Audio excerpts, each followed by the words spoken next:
Dans cette vidéo, vous allez découvrir l'intérêt de ce que l'on appelle une méthode en C#.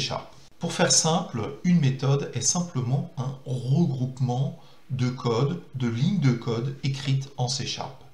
Par exemple, pour illustrer ce propos, vous avez ici un formulaire dans lequel il suffit de saisir son âge, et l'âge est converti en nombre de jours. Donc la méthode qui a été définie est tout simplement d'utiliser le simple clic sur le bouton pour dérouler les lignes de code qui vont bien et qui vont effectivement faire le travail qu'on leur demande de faire. Donc dans cet exemple très simple, vous avez effectivement une méthode qui s'appelle btn convertir underscore click qui va simplement exécuter du code lié au clic du bouton. Cette première façon de travailler est évidemment va être efficace, on peut le voir.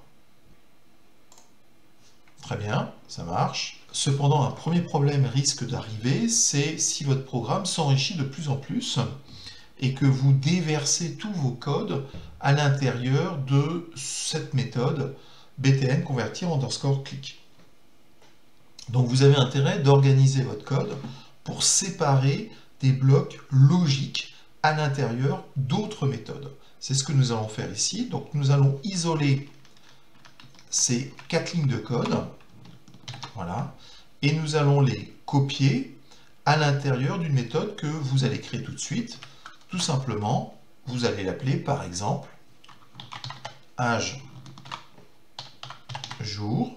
Donc cette méthode n'existe pas encore puisque vous allez la créer. Donc pour vous aider, vous pouvez survoler le nom de la méthode, cliquez sur la petite lampe, la petite ampoule, et là il vous propose de générer la méthode et vous voyez à quoi va ressembler votre méthode. Donc vous cliquez sur générer la méthode.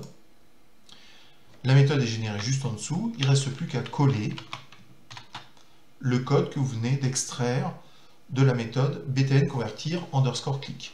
Cliquez sur Internet Explorer et vous voyez effectivement que ça fonctionne aussi. Donc l'intérêt est d'isoler comme ça des blocs logiques de code. Dans la vidéo suivante, vous verrez comment il est possible aussi de faire face à une évolution de votre programme, des évolutions fonctionnelles, en utilisant ces méthodes.